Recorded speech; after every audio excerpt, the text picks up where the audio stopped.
서울 수도권은 전체 면적의 12%인데 사람이 52%가 주민등록상 살거든요. 주민등록상 52%입니다. 그 얘기는 주민등록 없이도 사는 사람까지 합치면 한 60%가 살아요. 당연히 12% 공간에서 제공할 수 있는 부동산은 제한적이거든요. 근데 60%가 다 갖기를 원해요. 그럼 당연히 가격은 뛸 수밖에 없는 것이죠.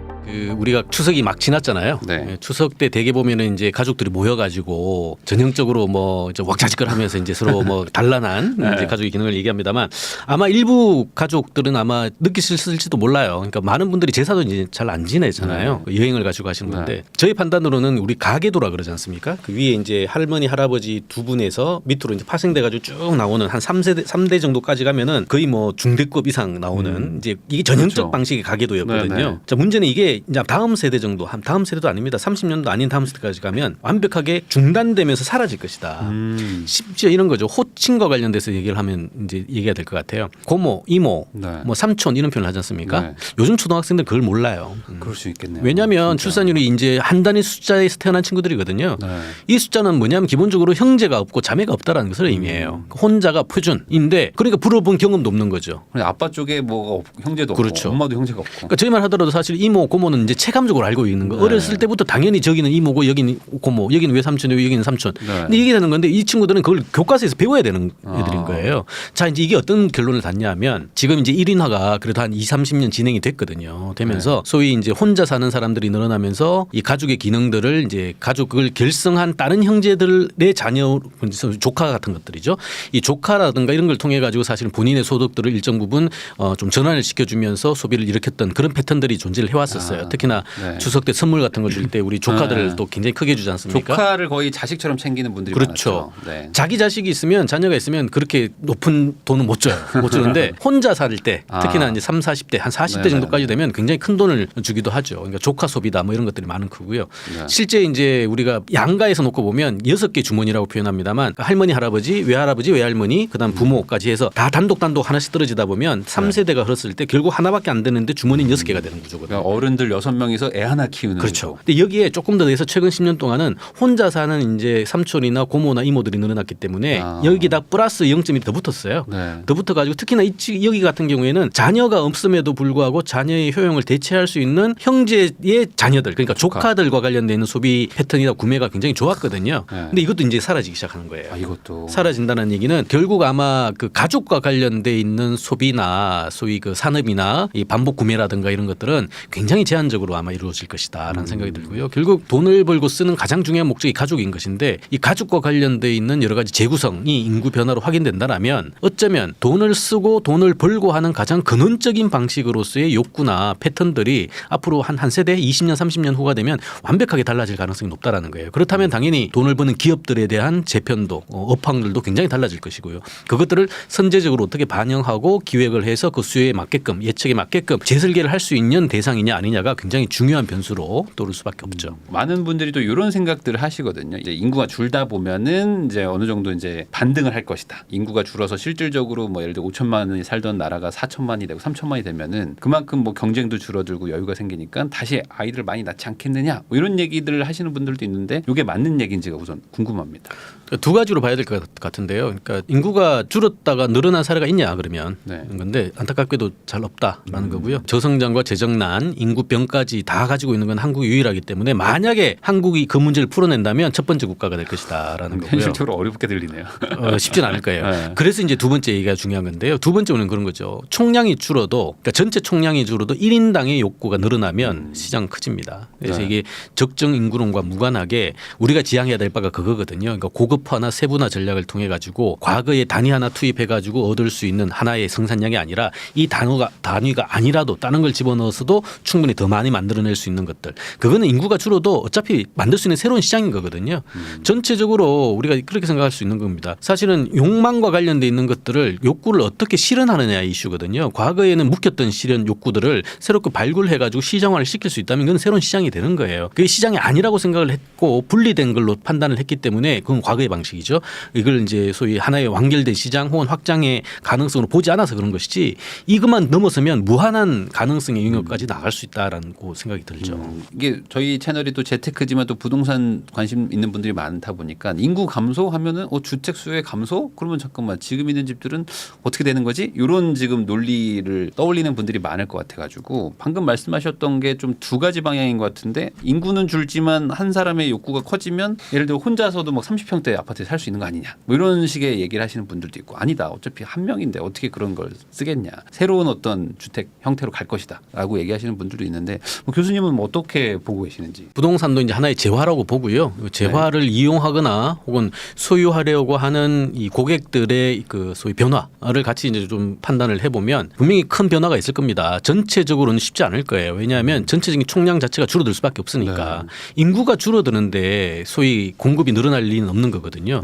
두 번째는 자 인구가 줄어도 세대가 늘면이라는 게 대표적인 논쟁이죠. 세대가 늘면 당연히 필요할 거야라고 하는데 그 세대가 어디 있냐는 것도 중요한 거예요. 그러니까 물건이 다 똑같이 있더라도 다 선호하는 건 아니거든요. 결국 세대의 늘어난 세대가 포용하거나 흡수할 수 있는 물건에 한정돼서 아마 수요가 그러니까 시장이 조성될 것이라는 생각이 드는 거고요. 결국 그런 점에서는 서울 수도권은 끊임없이 인구가 늘어날 겁니다. 늘 표현합니다만 서울 수도권은 전체 면적의 12%인데 사람이 52%가 주민등록상 살거든요.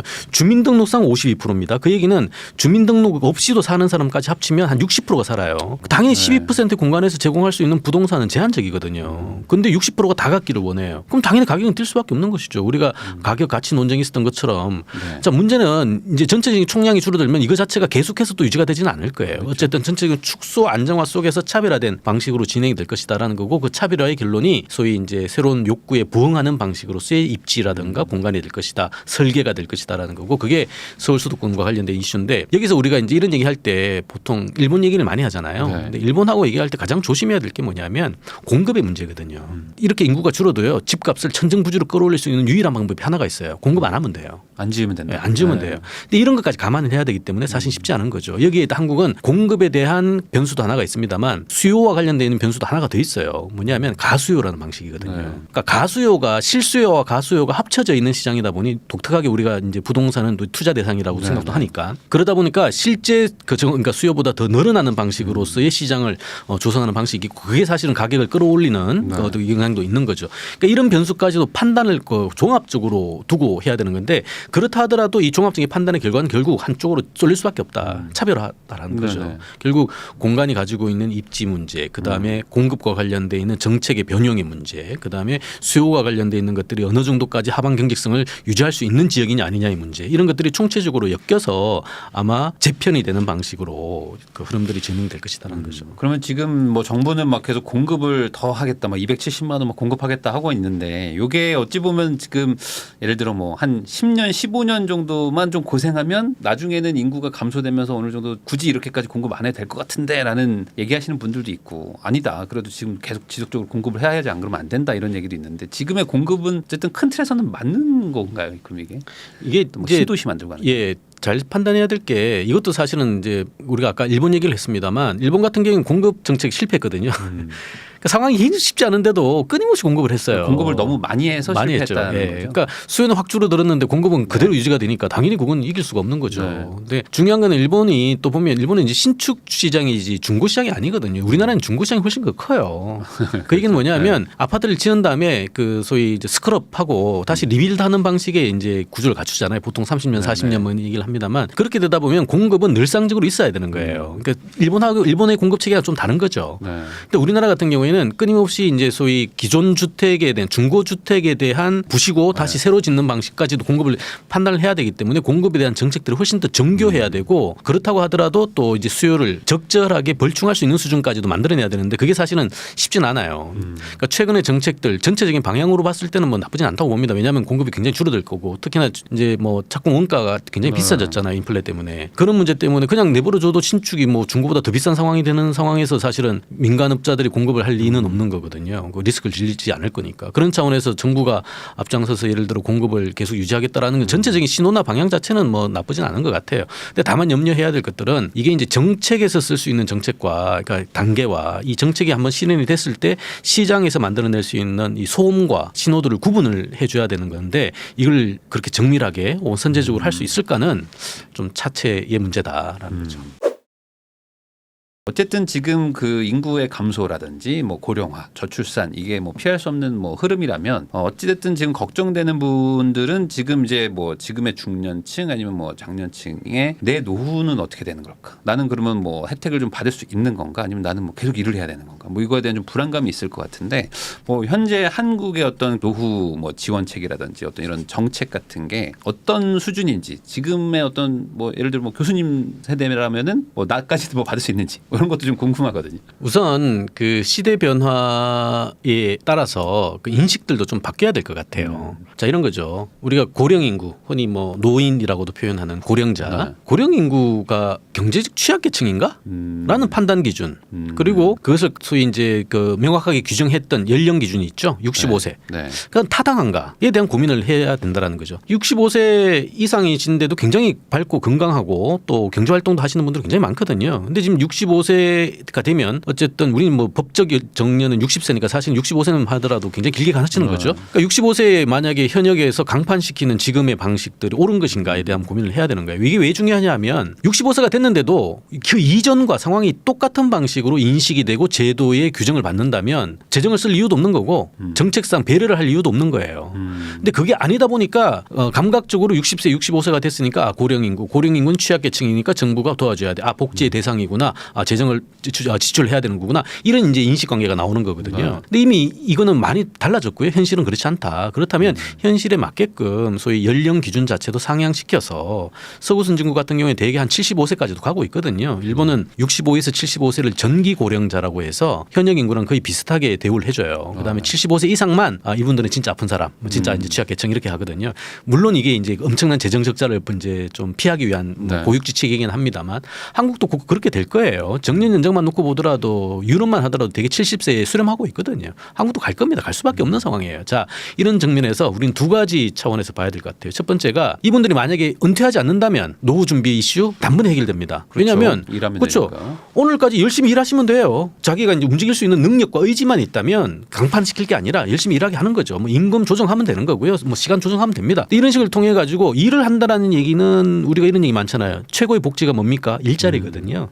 일자리가 제공되면 복지의 대상에서 확 줄어들어요. 그럼 정부 재정 많이 아낄 수 있어요. 진짜 필요한 사람 줄 수 있거든요. 그러니까 실제 일하려고 하는 의지도 있는데 우리는 60세, 65세만 되면 다 끌어내려요. 실제 정년은 가장 오래 일한 회사에서 은퇴하는 연령이 몇 살입니까? 조사하는 게 그 사회적 통계 조사가 있습니다만 이게 한국은 49세예요. 얼마 전에 나온 게. 그럼 50세 시점에 한 70세까지 일한다는 얘기가 되는 거거든요. 네. 실제로는. 그 굉장히 말도 안 되는 방식으로 일하는 거예요. 그거는 실제로 노후 준비가 안 됐기 때문에 할 수밖에 없는 상황인 거죠. 근데 이걸 원천적이고 제도적으로 좀 막자라는 거예요. 그러려면 생산 가능 인구가 계속 남을 수 있도록 연령 조정을 통해서 열심히 일하게 하자. 그다음에 진짜 한 65, 그러니까 75세가 되든 70세가 되든 시점에 그리고 그 이상이 되더라도 정말 이제 안 될 때는 정부가 사회 부조를 통해 가지고 좀 도와줄 수 있는 걸 가는 거고요.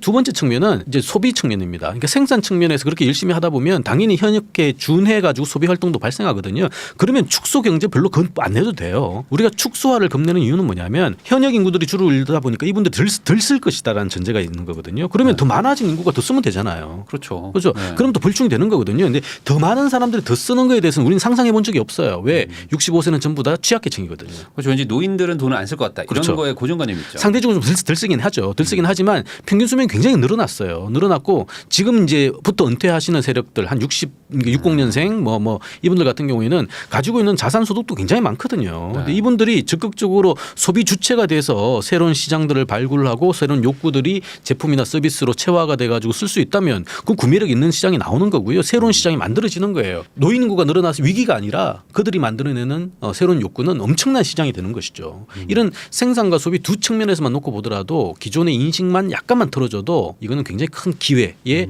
측면으로 강조될 수밖에 없다는 그러니까 거죠. 노인들을 조금 더 일을 하게 하고 그리고 그 노인들이 소비를 하게 하고 그러면은 어찌 보면 또 인구의 어떤 뭐 비중의 변화 같은 것들이 좀 그렇죠. 충격이 최소가 될 수 있죠. 한쪽에서의 부족분을 이쪽에서의 그 여유분으로 최소한 벌충시킬 수 있는 거고요. 기대하는 것은 벌충이 아니라 새로운 시장 자체를 만들어내는 거죠. 선진국형의 새로운 자본주의 모델들을 구축하는 중요한 촉진제가 고령 인구의 활용 여부에 달렸다고 봐도 과언은 아니다. 그래서 저희가 이 머니트렌드 2024 이 책에도 보면은 그 60년대생이 온다 뭐 이런 식의 또 챕터를 또 써주셨는데 60년대생들이 뭐 기존의 노인과는 확실히 좀 차별화된 그런 모습을 보이는 건가요? 확실히 다르죠. 그러니까 60년대생 이전 세대가 이제 소위 전쟁 세대라고 그러잖아요. 그래서 좀 다릅니다만 60년대 60년대생은 우리가 흔히 얘기하는 베이비 부모가 58년부터 63년생 9년 구간인데요. 63년생 앞에 걸치고요. 그 후반부터 걸치죠. 100만 이상 태어난 세대가 가장 많은 게 고세대예요. 고세대인데 이 세대는 기본적으로 산업화가 끝난 시점에 사회에 진입하면서 80년대 90년대 3조 호황이다 뭐다 해서 이제 굉장히 큰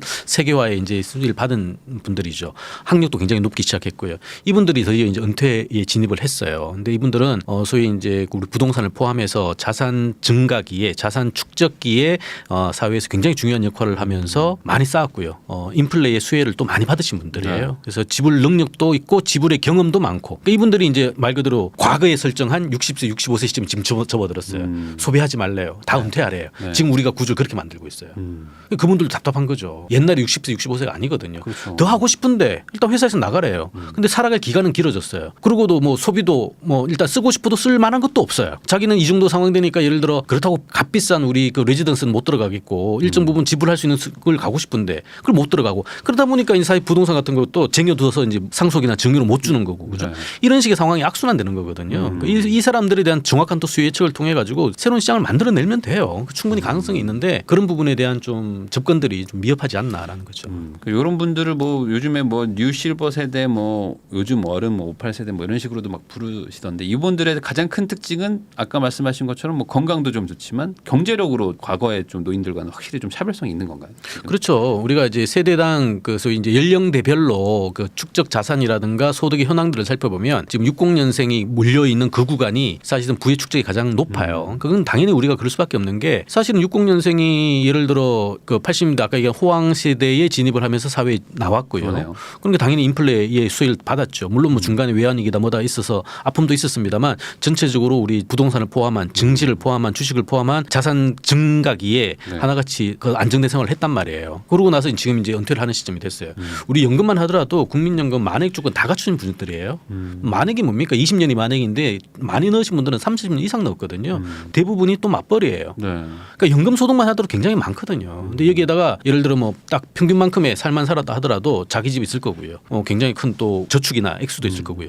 근데 이런 사람들이 뭐 아까도 얘기했지만 60년 65세 됐다고 자꾸 이제 빠져라. 너네는 뭐 하지 마. 그러니까 연금 주는 거 받아. 뭐 이런 식의 얘기를 하는 것이니까 시대 변화와 사회 구조가 맞지 않는 대표적인 미스매칭 사례가 아마 60년대생이 아닐까라는 생각이 드는 거죠. 그럼 이런 분들을 은퇴하지 않게 한다는 거는 아까 말씀하신 어떤 경제나 어떤 뭐 재정 상황에 되게 이득이 될 텐데 그거를 동의를 하실까요? 제가 그거 좀 걱정. 실제 조사를 살펴보면요. 그러니까 은퇴하시는 분도 많아요. 많고 아유 뭐 이 정도까지 일했는데 또 하라고 뭐 하시는 분들은 그분들 안 하셔도 돼요. 제가 말씀드린 건 뭐냐면 근로 능력과 근로 의지가 있는 분들은 연령 이유만으로 차별해서는 안 된다는 거죠. 그러니까 이분들은 적어도 할 수 있게 해줘야 되는 거죠. 아 임금이 급난다고요? 그럼 임금 피크즈 포함해가지고 좀 근로 환경 조건도 조금 바꾸면 돼요. 그러니까 이분들이 정말 겁나는 게 무위의 공포거든요. 아무것도 없을 때 발생하는 공포가 사실은 개인의 불행이기도 하지만 사회 전체적인 비용을 또 유발시키기도 해요. 고립되면요 소외됩니다. 소외되면 질병이 나와요. 질병이 나오면 빈곤이 돼요. 그렇죠. 그나마 갖고 있는 돈도 사실은 의료 간병 비용으로 다 쓰게 되는 거거든요. 왜 고령 소비가 의료 간병에만 치중이 돼야 되는 거예요. 그렇지 않습니다. 오히려 밝고 적극적인 우리 액티브 시니어 표현도 합니다만 일상생활에 걸쳐 있는 거의 모든 소비를 시니어에 특화된 방식으로 풀어주는 것도 굉장히 큰 시장이에요. 지금 한국은 없습니다. 그런 시장 거의. 고령 인구 소비요? 이거는 아프시구나 의료 아니면 돌봐야 되거나 간병 보조 장비 이런 거밖에 없거든요. 이걸 가지고 우리는 시니어 마켓이라고 표현하지 않아요. 정말 시니어 마켓은 40대 했던 그대로의 일상생활의 일들을 70세의 똑같은 소비 욕구로 풀어줄 수 있는 시장들을 시니어 시장으로 표현한 거거든요. 그런 시장을 향해서 새로운 문을 열면 이거는 사실은 현역의 감소분을 벌충하고도 남을 정도의 부가가치가 있는 영역이라는 거죠. 아니 이게 왜 중요한지 저도 지금 갑자기 생각이 나는 게 그 아무래도 뭐 이래나 저래나 재정을 통하든 뭐 아니면 사적인 돈을 벌어서 뭐 충당을 하든 노년의 어떤 그 노인분들에 대해서 생활비를 누군가는 뭐 스스로 벌든 챙겨야 될 텐데 자립을 하실 수 없으면 앞으로 이제 재정으로 막 넣어야 되는 거고 그러면 재정이라는 건 어딘가에서 또 돈을 걷어야 되는데 요즘 얘기가 막 싱글세 얘기 같은 것도 막 나오잖아요. 어차피 뭐 애를 안 낳는다? 그러면 내가 강제적으로 벌을 줘가지고 너네가 애를 낳게 유도하겠다. 그리고 그 돈을 만약에 안 낳으면 나중에 너한테 뭐 노년에 뭐 지원을 해줄게. 뭐 이런 식으로 뭐 접근하는 것 같은데 그럼 이런 싱글세 이런 것들도 뭐 큰 의미가 없는 건가요? 오히려 아까 말씀하신 그런 게 더 나을까요? 그러니까 이게 일자리 제공을 통해서 복지의 대상이 아니라 그러니까 복지 수요자가 아니라 복지 공급자가 되는 방식을 계속 유지하는 게 좋거든요. 그러니까 복지 공급자 그렇죠. 대표적인 게 생산 가능 인구거든요. 네네네. 현역 인구가 늘어나면 일어나면 당연히 우리가 100만 시대처럼 조금씩만 내더라도 재정에 큰 도움이 되는 거거든요. 그러네요. 이분들이 갑자기 받는 시점으로 넘어가면 문제인데 우리는 지금 받는 시점으로 대고 올리고 있어요. 지금 우리 60년대생 선배 세대 같은 경우에는 한 해 80만에서 100만 정도가 열심히 일하다가 60세가 됐다는 이유만으로 65세가 됐다는 이유만으로 이제 피부양 인구로 넘어가야 되는 거거든요. 그걸 막자라는 거예요. 그러면 아까 싱글스를 포함해서 현역 인구들이 재정 부담이 조금 적어져도 돼요. 그렇죠. 오히려 젊은 세대들의 재정 부담을 그렇죠. 줄이는 효과일 수 있겠네요. 그러니까 여러 가지 사실은 노림수가 있는 작업들인데 이런 것들이 조금 번잡하고 복잡하긴 하죠. 하지만 반드시 해야 될 과제이기 때문에 또 해야 된다. 물론 뭐 일각에서는 그런 얘기도 합니다. 이분들이 계속 일하면 젊은 애들 일자리 더 못 구하는 거 아니야라고. 근데 그건 잘못된 얘기고요. 그러니까 노청 간의 일자리는 경합하지 않아요. 그 일자리 내용이 다르기 때문에 경합하지 않는데 일부 이제 경합을 시켜가지고 이득을 얻는 세력들이 있거든요. 뭐 이분들이 이제 자꾸 정치적 프레임으로 쓰는 것뿐이지 실제로는 경합하지 않기 때문에 물론 이제 기업 입장에서는 이제 비용 자체가 조금 높은 건 부담이 될 수가 있어요. 근데 그거는 좀 얼마든지 조정할 수 있습니다. 조정이 불가능한 얘기가 아니거든요. 그런 식의 좀 묘책을 찾아내는 순간이 좀 돼야 된다.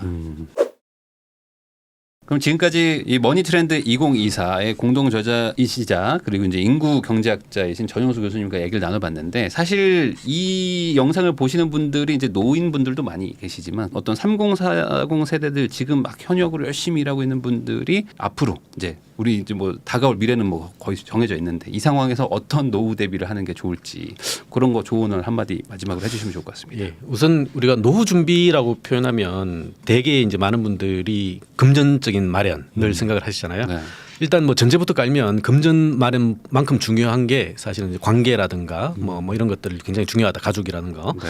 일단 전제를 깔고요. 만약에 금전 이슈로 얘기한다면 통상적으로 우리 그 학계에서는 노후 소득과 관련돼 있는 것들이 4개의 그 소위 루트가 있다고 표현합니다. 첫 번째가 뭐냐면 자산 축적, 그러니까 자산 소득이죠. 축적된 자산을 통해 가지고 얻는 소득들이 될 거고요. 재테크 뭐 이런 거가 되겠죠. 두 번째가 공적 이전이 있습니다. 공적 이전이 우리가 알고 있는 국민연금 같은 것들이에요. 기초연금 같은 것들. 네. 그다음에 이제 사적 이전도 있죠. 이게 이제 너 열심히 키웠으니까 내 노후 책임져. 네. 거. 자녀한테 맞는 용돈 같은 것들이 있고요.